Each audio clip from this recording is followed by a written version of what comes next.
Dany Garcia, 78 ans, retraité au Bois-Plage-en-Ré, est menacé d'expulsion depuis le 5 décembre 2023. La trêve hivernale prendra fin le 31 mars et les gendarmes viendront fatalement toquer à sa porte pour la mettre légalement dehors. Le cauchemar a débuté en avril 2020 lorsque son propriétaire lui a signifié son intention de rompre son contrat de location pour une réfection totale de la maison. Dany a porté l'affaire devant la justice, mais celle-ci a donné raison au propriétaire qui est désormais en droit de faire appliquer cette décision de justice. Une situation des plus angoissantes pour cette retraitée déjà bien affaiblie par de graves problèmes de santé. Il est donc urgent que les élus de l'île de Ré puissent trouver un relogement pérenne, sachant que cette femme ne peut se résigner à quitter cette île qu'elle chérit depuis plus de 50 ans. Je suis arrivée sur l'île de Ré dans les années 70, après mon divorce. Donc je suis venue ici avec mon fils et je me suis très bien plu tout de suite. Et j'ai cherché une maison et on m'a proposé cette maison à condition que je fasse les vendanges, alors que j'arrivais de Paris, je n'étais pas du tout habituée à ça, mais je l'ai fait. J'en ai bavé, d'accord, mais ça m'a permis d'avoir la maison. Qu'est-ce que ça représente pour vous cette maison, toutes ces années passées là? C'est toute ma vie. Je suis arrivée ici, j'étais une vie, j'avais mon fils. Mes petits-enfants ont fait leur premier pas ici. Je les avais toutes les vacances après scolaires, même les grandes. La plus grande, elle a 26 ans, elle vient encore au mois d'avril. Et puis les autres, ils sont pas très loin, ils sont de l'autre côté de La Rochelle, quoi. Parce que c'est vrai que vous devez quitter cette maison. Est-ce que vous avez une demande particulière à formuler auprès des élus de l'île de Ré, par exemple?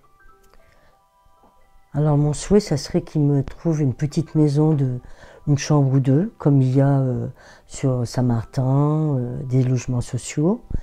Mais une petite maison où même s'il y a 100 mètres ou 50 mètres carrés de pelouse, c'est tout ce que je demande. Pouvoir planter quelques fleurs, et puis rester sur l'île surtout. Vous avez un chêne, par exemple, je prends le chêne parce que j'aime beaucoup le chêne, et donc vous déterrez ce chêne, vous raménagez dans un autre département ou une autre ville, vous le replantez, qu'est-ce qu'il va faire? Il va mourir. Et ça sera mon cas. Parce qu'on va me déraciner d'ici, alors que j'ai tout fait. Vous avez une grosse partie de votre existence tout à fait. Qui est basée sur l'île de Ré. Tout à fait. Et ça, c'est quelque chose que vous ne voulez pas perdre. Je ne veux pas perdre, j'ai tous mes amis ici.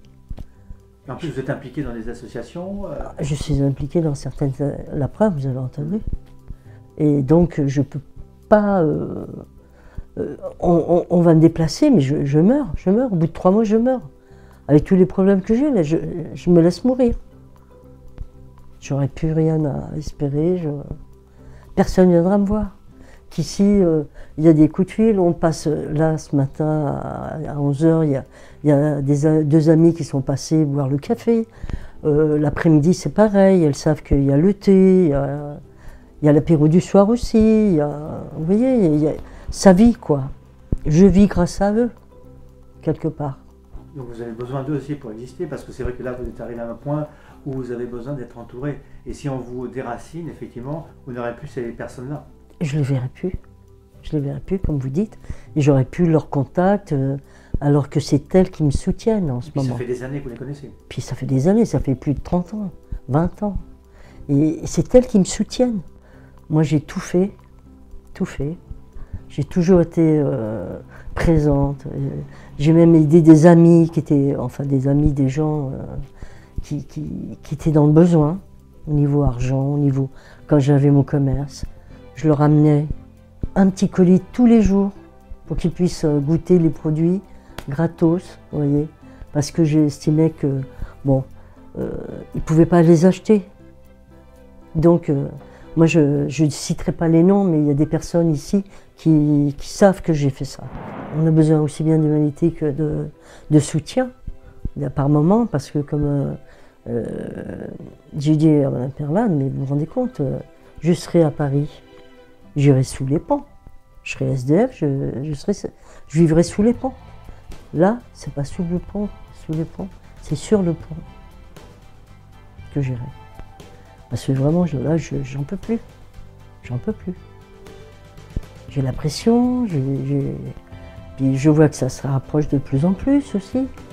Et qu'est-ce qui va m'arriver?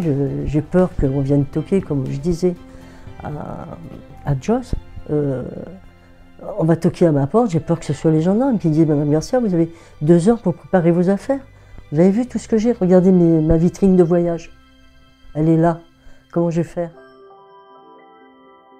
Dany a un parcours de vie bien rempli. Celle-ci a été sportive de haut niveau durant sa jeunesse, sapeur-pompier volontaire, et elle a tenu pendant 40 ans sur le marché d'Ars-en-Ré un banc d'épicerie fine.